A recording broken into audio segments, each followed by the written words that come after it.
Hello, it's a little after, well, it's almost 7 in the morning. He's in the room on his phone as usual. That's the first thing he does when he gets up is gets on his phone because that's all he knows. Um, our daughter's asleep. She worked yesterday and I believe she works today. Our youngest is not wanting to get up out of bed to go to school, but I made him get up anyway. Um, Yesterday was just a hot mess. We were supposed to have court for our divorce, and his attorney and him decided to reschedule it for 3 weeks, which is cool. You know, do what you need to do because I'm not backing down. You know, like I told him, I didn't put myself in this predicament or this situation, and everything that I'm doing is something that I'm being forced to do because of something that he's doing. And, you know, because I wouldn't sign the papers and do this divorce the way he wants it done, and I won't let him decide what I can have and can't have and what he gets to keep, which is he gets to keep everything except for some of the furniture. He thinks because he doled out most of the furniture in the house to me that was fair, and that's all I was going to walk away with. One, I have no real means to support myself, and he knew this. He knew this before we even decided to make this a go. One thing I'm not going to do is lie to somebody. I'm going to tell you the whole truth. I'm going to tell you the situation and give you a chance to either go with it or walk away. That's your choice. And I give you that choice because I believe in fairness and I believe in honesty. And he knew the whole situation before we ever decided. He knew I was living with somebody else. We weren't together, but he knew I was living with somebody else because I couldn't afford to live on my own. He knew that that person was basically taking care of most of my needs and me. And he was okay with that. He knew that. He knew that from jump. Because I told him, I'm on disability. I tried to go back to work with that ticket to work that Social Security has, and it just didn't work out. I injured my back worse, and I injured my shoulder, and it jump started a lot of extra things besides what I was always already going through with my back. He knew that. He understood it. He decided to be with me anyway. He moved me in with him, and he's been taking care of me for 11 years. And now he wants to act like he didn't know these things, like everything is a shock, and it's not. And the thing is he thought I was going to walk out of here without half of the communal property. No, we built this together in the marriage. I'm not going to walk away and give you everything. I'm not going to do that. That's not fair. And it's not honest. But that's what he thought because he got away with that with his other two wives that he divorced. He controlled the whole divorce and what they were going to get and what he was going to keep. He basically kept everything, left them with a car, and moved on about his business. And he thought that was going to happen this time. No. Like I said, it'd have been different if he didn't know the situation. But he knew. He knows I can't move out of his house. He knows I can't take care of myself. I never pretended to be independent because I'm not. I'm dependent on other people because I am disabled and I get disability. And my disability is not even enough to pay rent. But now he wants to act all crazy and he wants to call me bitter and wants to tell me that he despises me now. I don't care. Despise me all you want to. You're mad because you can't control me anymore. You're mad because you can't control the situation. You're mad because I'm not letting you walk all over me and leave me with nothing. It is what it is. I mean, I'm not going to screw him over, but he's also not going to screw me over. Fair is fair. Um, So he's doing everything he can to talk me out of this. But the thing is he went and got an attorney. And all I wanted to do was talk about this face to face with him and work this out like two civilized adults. He wouldn't do that. It was his way or no way, and that's what it was. He wasn't going to discuss it. He wasn't going to do it. He divided things up the way he wanted to, made sure that I don't get anything that we built together. All I get is a bunch of furniture and some dishes.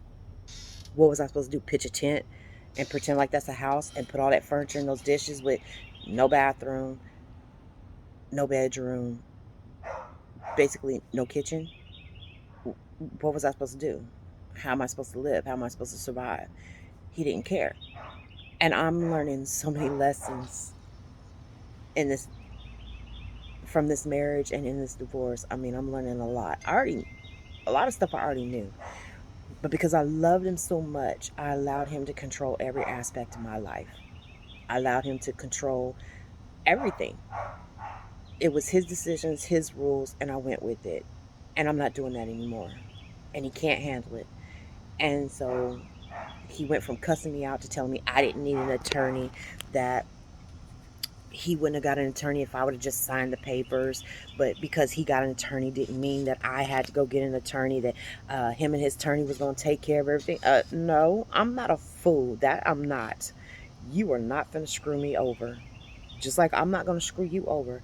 I talked to my attorney, told him the situation, showed him the text messages, the emails, and everything, and he went from there. I didn't have to ask for nothing. My attorney did it for me.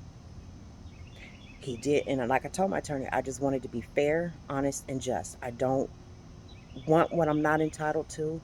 I don't want to screw him over. I just want it to be fair. And my attorney went from there. But see, this man can't understand that. He wants what he wants, and he wants to give you what he feels like giving you, and he thinks that's okay. No. And so now he's mad at me, and he ain't talking to me. That's fine. I'm not gonna engage with him. He can keep going off on me in text messages. I don't care. I'm just not gonna answer. I'm just gonna do what I usually do, go on about my business and ignore the negativity, because I don't and I won't and I refuse to argue with anybody. I don't like arguing, and I told him that before we got together. I won't argue with you. I hate arguing.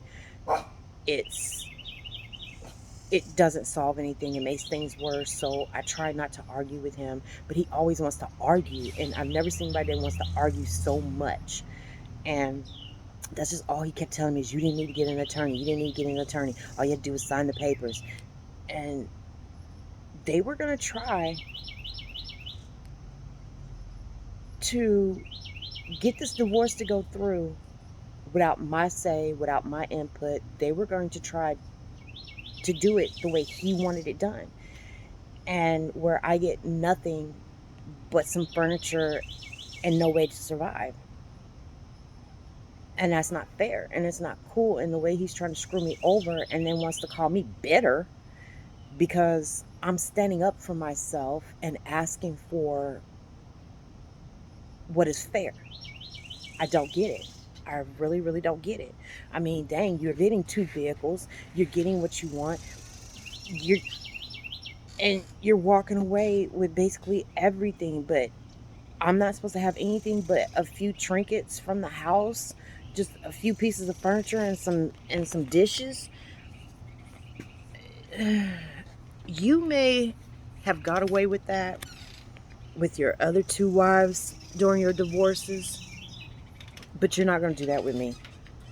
You're going to be fair, and I'm going to keep it fair, and that's how it's going to be. I mean, I can't help that he wants to control everything. That's not my problem, not my issue. And he can hate me all he wants to. It doesn't pay my bills because he hates me. It doesn't pay for my medicines because he hates me. I mean, or my doctor's appointments. I mean, I'm still going to have to go through the things that I'm going through every single day. And his hate's not going to change that. You know, but I'm learning that people only love you as much as they need you and as much as they want to use you.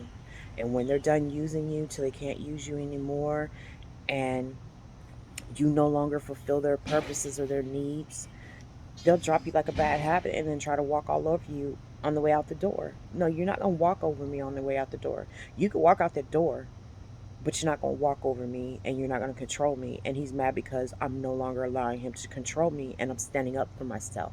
And I'm not being mean or rude to him. I'm being as nice and sweet as can be, but you're not going to walk over me. You're not going to do that.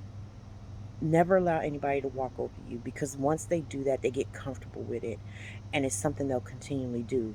The first time is on them, but anything after that is on you, and it's on me. I allowed it. I let him do it. I didn't say anything. I didn't stand up for myself. And now that I'm standing up for myself, he can't handle it and he's trying to make my life miserable, and I'm not going to let him make my life miserable. I'm going to keep smiling, keep praying, and just keep doing what's right. And if he can't handle that, I no longer care, because he's got to learn he can't go through life screwing people over and using people and abusing people and trying to control everything in everybody's life when he can't even control his own life. So this is just a lesson he's going to have to learn. And since he likes to keep getting married and divorced, maybe this will stop him from being a serial marrier. Who knows? But we're both learning lessons in this. It's just sad that I got to learn the painful lessons, the heartbreaking lessons, while he's just mad because he's learning that you can't walk over people and you can't control everything that people do, that people have a mind of their own and they're going to use it. Well, gotta go.